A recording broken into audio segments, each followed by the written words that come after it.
Muito bem, amigos, agora estamos no ponto alto do nosso estudo, ou do início desse ponto alto, mais profundo, mais filosófico, que é o estudo do absoluto. No capítulo 1, iniciamos este estudo. Então, o autor começa comentando que a realidade suprema é denominada por absoluto.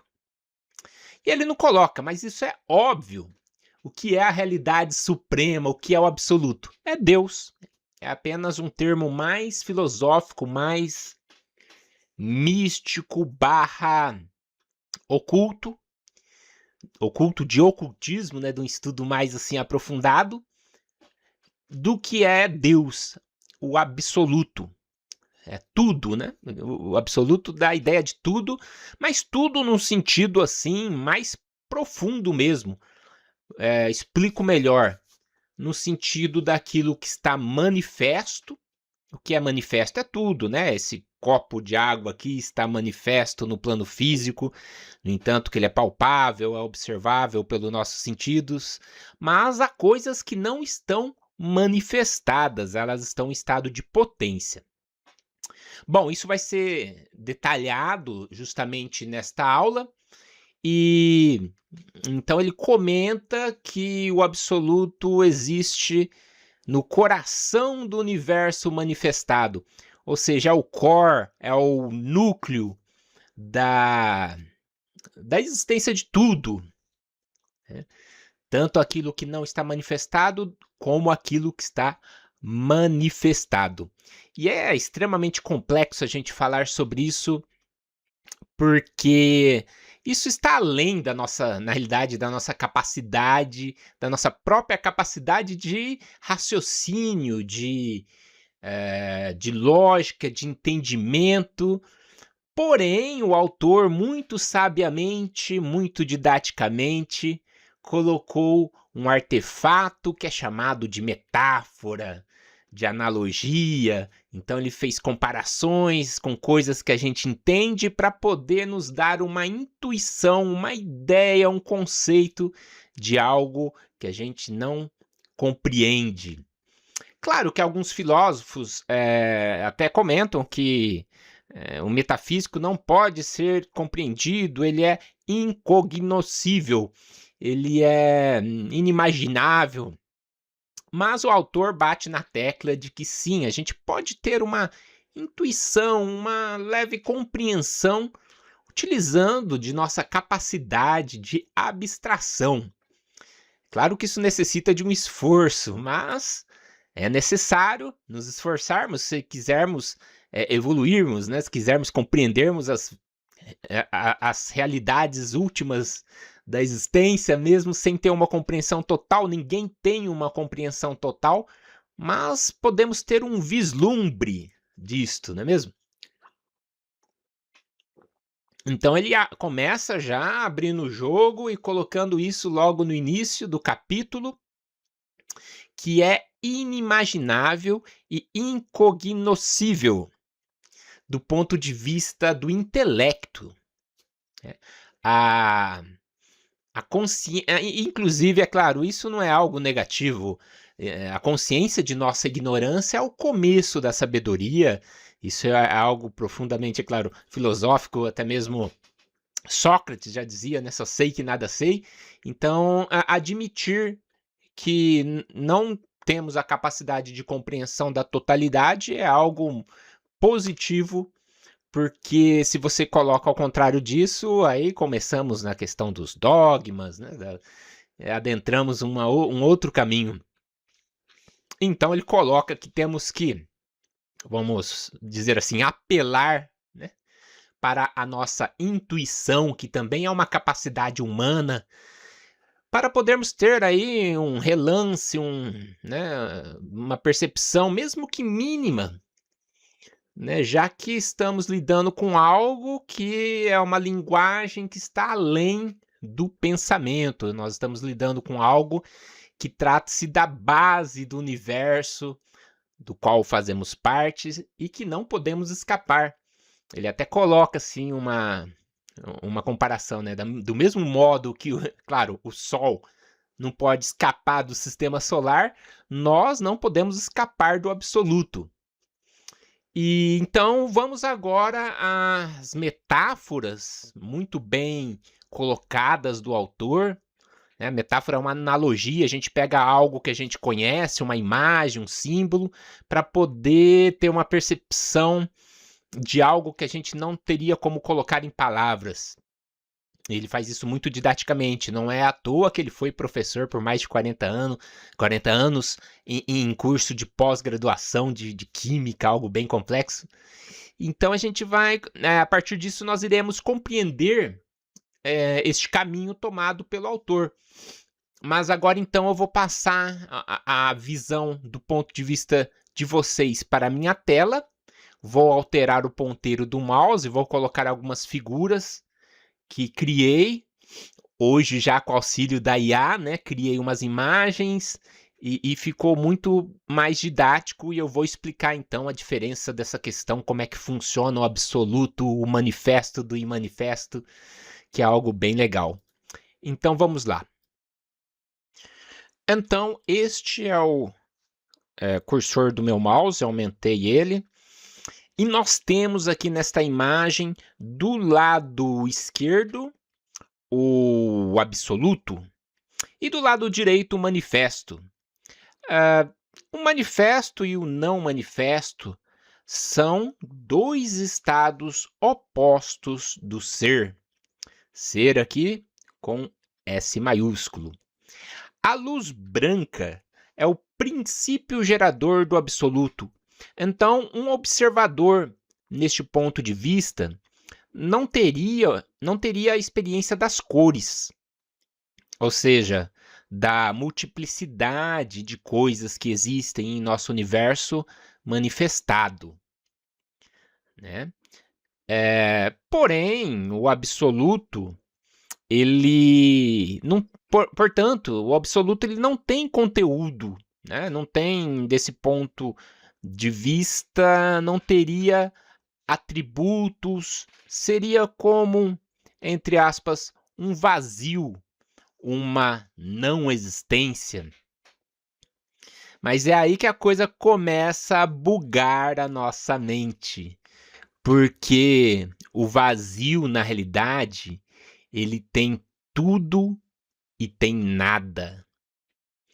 Ele é o vazio de possibilidades, de potência, de vir a ser. Para quem vive no mundo de cores, a luz branca será interpretada como um vazio, como um nada. Mas nós iremos verificar que esse vir a ser, esse borbulhar de probabilidades do nada pode vir a ser qualquer coisa, pode vir a ser o manifesto, conforme a gente observa aqui, após a luz branca passar pelo prisma, a multiplicidade de cores que nós temos. E aí que a gente vai chegar nessa análise do absoluto para o manifesto. Ou do manifesto para o não manifesto, porque o não manifesto ele está no absoluto. Eu sei que tudo isso buga muito a mente da gente, mas vamos aqui tentar compreender esses temas. Então, agora passando aqui para o lado direito, na região do manifesto, todo observador ele não terá, portanto, obviamente, a ideia da luz branca, apenas da multiplicidade. Ele perceberá a multiplicidade das coisas. A gente sabe que a natureza, a existência, ela tem muitas coisas. Então, isso é o que está manifestado na nossa percepção. Tudo que observamos no mundo manifesto, assim como até mesmo comentou Platão, É como se fosse, de certa maneira, um reflexo aqui do absoluto. Platão coloca até como sombras do mundo real, né, do absoluto. E interessante observarmos, eu abro um parênteses aqui, um parênteses bem espiritualista, que mesmo na multiplicidade de coisas aqui, que é representado metaforicamente de uma analogia aqui por uma analogia pelo espectro de cores, temos cores que a gente não enxerga pelos nossos sentidos físicos. Há, por exemplo, o infravermelho, o ultravioleta, né? Então, nesta analogia, representaria realidades metafísicas ou, diria até mesmo, espirituais que não percebemos pelo nosso sentido, mas isso não quer dizer que ela não exista, mesmo no mundo manifesto. Mesmo pelas nossas instrumentações científicas não captando essa existência, isso não quer dizer que ela não venha a estar manifestada, né, numa frequência acima da nossa possibilidade de alcançar, que é justamente o plano espiritual, traduzindo aqui, vamos dizer assim, no português claro. Então, essa é a primeira análise aqui desse contraponto não manifesto, manifesto, absoluto e o que está manifestado na nossa existência. Já nesta outra imagem, nós temos o zero como um símbolo representando o absoluto e o símbolo do infinito representando o manifesto. E matematicamente, mesmo falando em zero e falando em infinito, são duas coisas que também, digamos assim, bugam a nossa racionalidade, as nossas capacidades de pensar matematicamente sobre essa questão do zero e do infinito. Mas aqui é uma analogia, é uma metáfora também, uma outra metáfora que podemos fazer com relação, tendo aqui a matemática do zero e do infinito. Então, o autor diz que, assim como o absoluto, temos aí a característica do zero, que ambos podem conter em si uma quantidade infinita, desde que equilibrada por outra quantidade infinita de sinal oposto. Por exemplo, eu posso falar assim, matematicamente, eu tenho infinitos automóveis, e coloco menos infinitos automóveis, então eu tenho zero, né? Então é difícil de colocar assim, mas qualquer número de qualquer objeto, de qualquer coisa quantificável, eu posso dizer que eu tenho, desde que eu equilibre isso com o oposto, que no final das contas, no final no frigir dos ovos, vai chegar a zero. Eu posso dizer que eu tenho qualquer coisa, em qualquer número, 200 bilhões de dólares, coloco para equilibrar menos 200 bilhões de dólares, então eu tenho zero. Eu posso ter o que eu quiser, desde que eu coloque na equação essa mesma quantia em sinal oposto. Então, isso nos remete à questão do absoluto, porque o zero, ele tem em si, assim como o absoluto também tem, a potencialidade de conter um número infinito, desde que equilibrado com o oposto. Isso é muito importante, né? Da mesma forma que o vazio, o absoluto tem em si o tudo e o nada, né? E na outra polaridade aqui, o manifesto é uma infinidade de coisas que nós temos e nós percebemos, pois elas estão manifestas em nossa própria existência. O próprio universo, até onde sabemos, é infinito, né? Então, essa questão é bem curioso, porque o absoluto ele tem potencialmente todos os atributos e, no entanto, não tem conteúdo. E é isso justamente que extrapola a nossa capacidade racional.